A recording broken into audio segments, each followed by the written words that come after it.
Oh, good heavens. Did I drink? Am I still in a dream? Indeed. Oh, Doctor, you're huge. It's me! Down here! In the sand pit! Oh, actually, I think we could make this work for us. Just find a way to slip me into Sunday's collar, and I'll infiltrate the family just like that.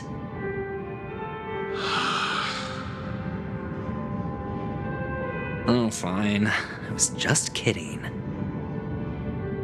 Let's find a way to open the door.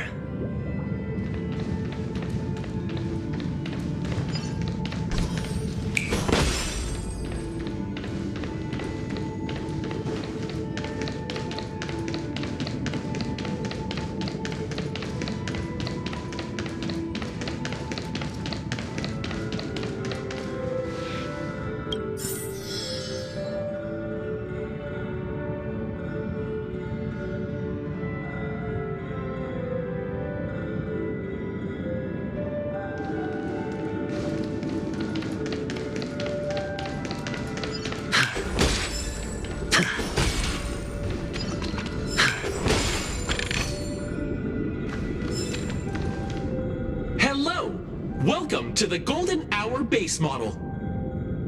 I am an Oak Soldier. I will be here to guide you through the tour of the base model. Happy to be of service. And tell me about the tour. Hello! Welcome to the Golden Hour base model. I am an Oak Soldier. I will be here to guide you through the tour of the base model.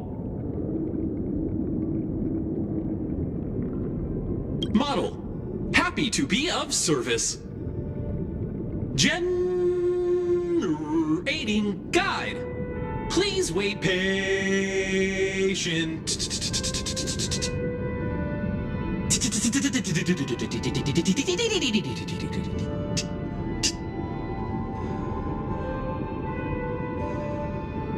Found the nearest check-in spot. Please look behind me. A capsule machine model.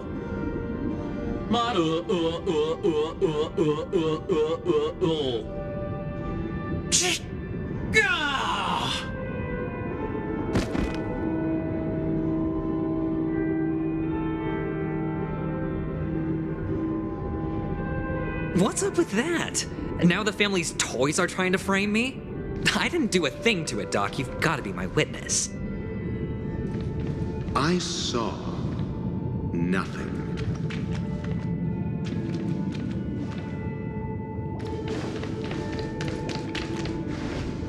Oh, capsule machine. There's no mechanism on the floor. Could there be one at the top? Doctor, do me a favor.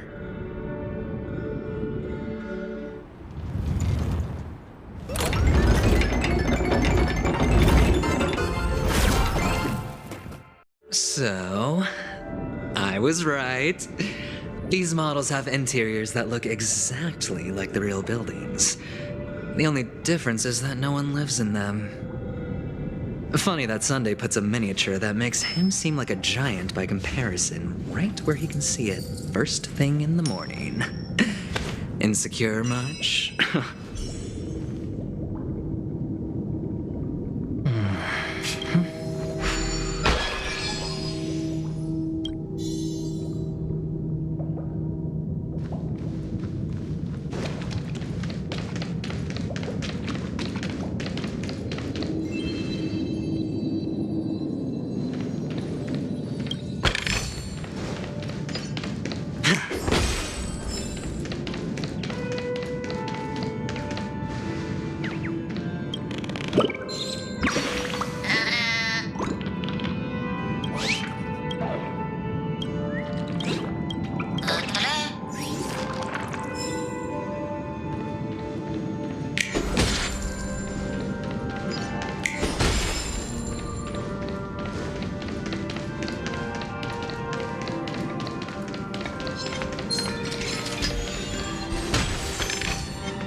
fragments flew upstairs.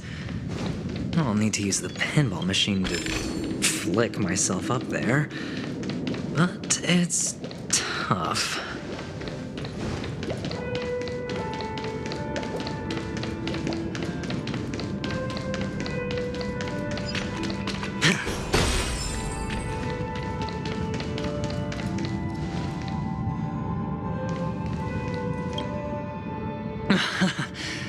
Oh, great. There's another pinball machine base here. And it's empty too. Doc! I'll need your brain power again. There's no need to yell. I can hear you. The pinball machine must be hidden somewhere in the hall, like the arch. Wait here, and I'll be back in a minute.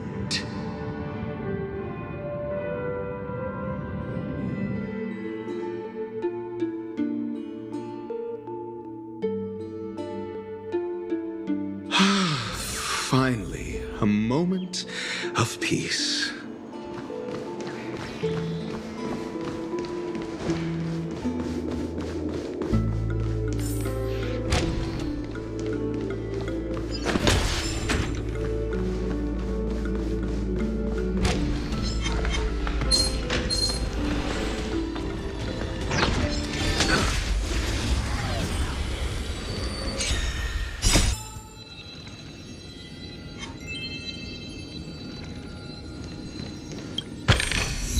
Since when were knowledge and wealth mutually exclusive? That's it. Pleasant moments of solitude are always fleeting.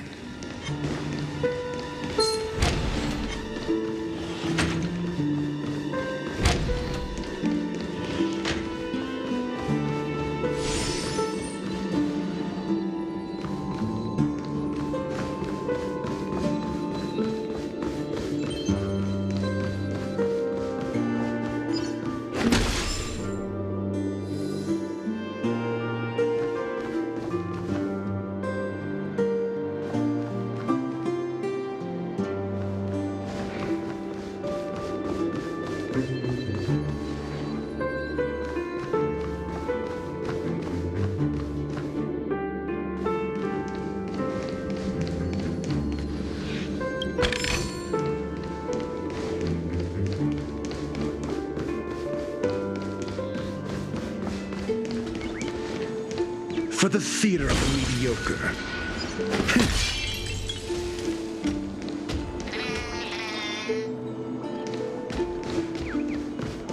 Oh, you're back. Just place it here. Thank you.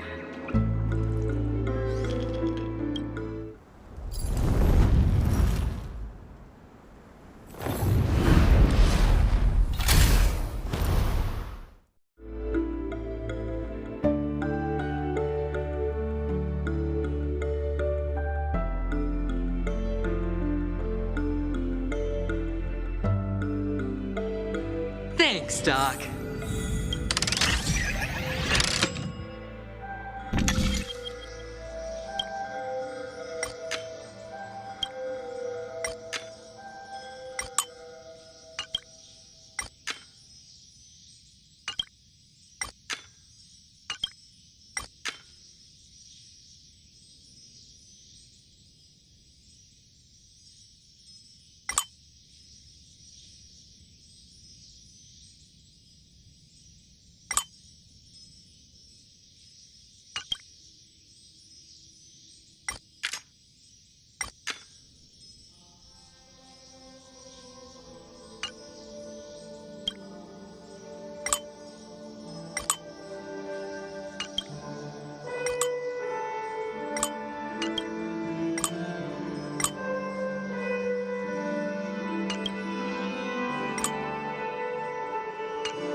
Horatio, you should come in here and take a look. The view here is breathtaking.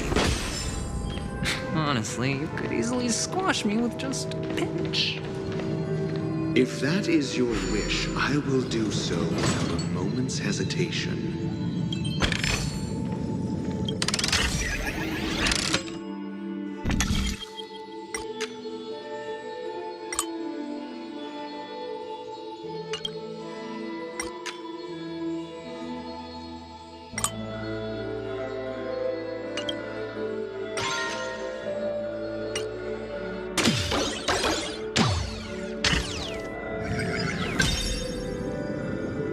Feeling lucky.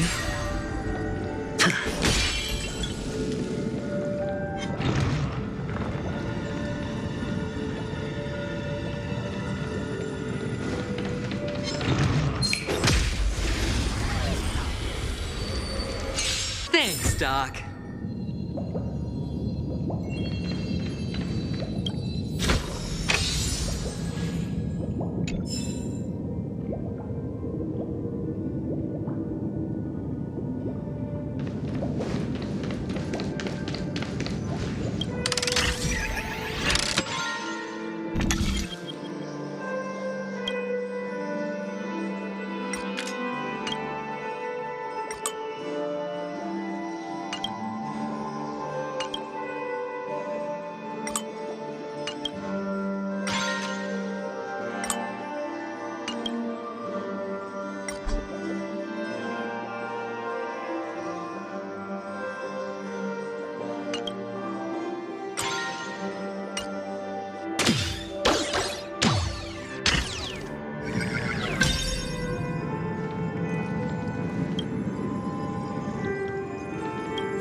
All done. Piece of cake.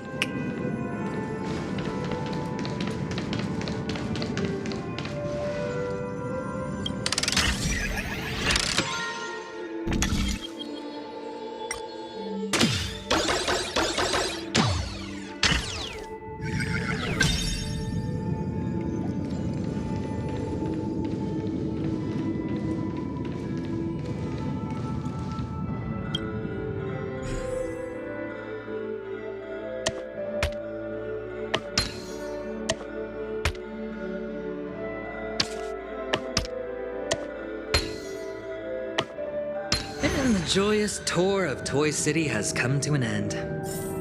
Makes me feel sad. Penacony isn't all bad, right?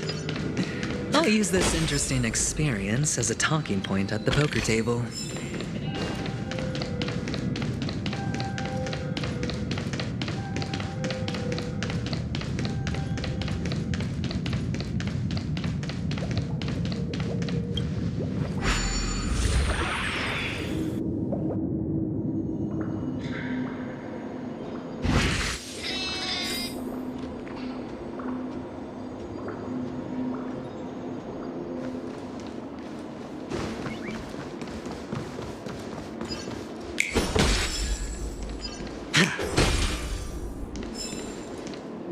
It's a pity you made it out of the sandpit alive.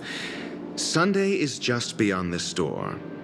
From my limited understanding, he's not someone easily handled. Are you prepared? Yeah, only I believe he's the one who should be prepared to face me. Tell me about your plan. I don't have a plan. I'll just play it by ear. There are only two kinds of bargaining chips when dealing with people: benefit or fear. Looks like sincerity isn't in your dictionary. Am I not sincere enough? There's no need to emphasize it. We've got to make good use of death. That man's sister is dead. He won't be able to turn a blind eye, and that's fear. And I'll help him find the murderer. He can't do it due to his status and position, but I can. And that's benefit. On what basis do you believe he's incapable, necessitating the delegation to someone from a rival faction, the IPC? Simple. Because that murderer could very well be a traitor hiding inside the family.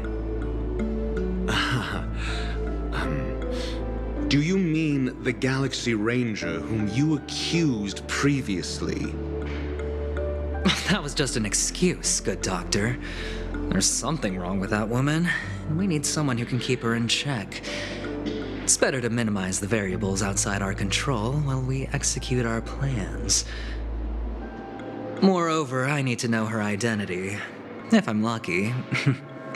She could be an important pawn, and it's good to have more helpful friends when dealing with this matter. But honestly, the murder case is likely unrelated to her. I believe my standpoint. There's a rat in the family. Otherwise, why would Mr. Sunday arrange a private meeting with us? This isn't an interrogation, but a secret negotiation. We'll see. Using Robin's death as a bargaining chip, I'll win back my freedom and power. In the end, I'll ruin this beautiful dream and create the grandest death. If the chance of winning is just beyond this door, even if that chance is close to zero, well, you can't win if you don't play, right? Ah, the charming audacity. To think that you, of all people, might emerge victorious, dear gambler. 3 chips are enough. All or nothing.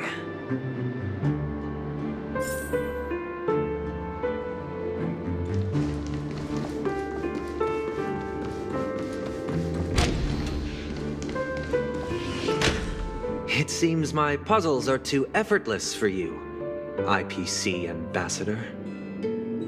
I appreciate your words. And I see you put a lot of effort into welcoming me, Mr. Sunday. However, this is no way to greet a guest. Well, this isn't an invitation, but a summoning. Before we speak, I need to test your character. I imagine this knowledgeable doctor friend of yours has been of great help, yes? Certainly. You ought to know this better than I do. He's already faithfully fulfilled his duties, hasn't he? Yes, the doctor has assured me of your noble character. He considers you, like himself, a virtuous person who can be trusted by the family. I have come to know you very well as a person, Mr. Aventurine. You're diligent, generous, and willing to cooperate. The fact that you succeeded in overcoming many obstacles just to meet me gave me the reason to believe in your wisdom and courage. But there's one thing I must ask you. That is, you've used your wisdom at the wrong place to meet the wrong person and put yourself in a situation where you shouldn't be, witnessing a tragedy that shouldn't have happened.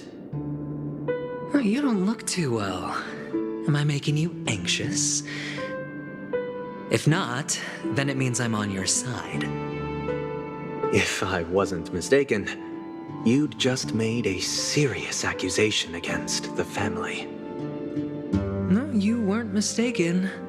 For depravity is creeping in around you. There's no need for us to be evasive. Let's talk about your sister. Your sister's talent is unrivaled in the world of show business. As you know, her voice has been out of tune since she returned to Penacony. What's more disheartening, she can't sing anymore. Who could be responsible for this? Many suspect the culprit is among the outsiders, but I know you hold a different opinion. Now your noble status has become a shackle, preventing you from apprehending the murderer and avenging your sister's death. You're feeling anxious because you're out on a limb. But don't worry, I'm on your side. I'm immensely honored by your concern for me, Mr. Aventurine, since you're so selfless and generous. I believe you wouldn't ask for anything in return, would you? Well, naturally, you wouldn't incur any loss from this. I just want to reclaim what is mine. My liberty and the personal items under the family's custody, the bag of gift money, and... the box in which the cornerstone is stored. That's right. Cornerstone. I've heard it's a treasured asset of the Strategic Investment Department. A sacred stone that seals the Preservation Emanator, granting significant power. And every liquidation specialist holds one. For an object so precious, it probably comes at an even higher price than other forms of recompense. Well, I'm sure you're aware of the high level of risk I'll be undertaking to bring the truth to light. Mr. Aventurine, when you're out and about, do you always make adjustments to your appearance? Your tie should be on the center line. Your shirt must not protrude from your vest. Your trouser creases should be perfectly straight and always aligned with the tips of your shoes. Of course. But I don't, because it's not appropriate to do so in public. You should make sure everything is presentable and in order before leaving the house. I'm not the kind that takes risks. The cornerstone must be in the custody of the family. No room for negotiation. Please, don't let me turn you down twice. Sure. The gift money is good enough. I suppose you wouldn't mind that. After all, a merchant can't function without a bargaining chip. You compromised quicker than I thought. Unfortunately, it's a gambler that needs a bargaining chip, not a merchant. I can give you your gift money, but before that, I want you to tell me.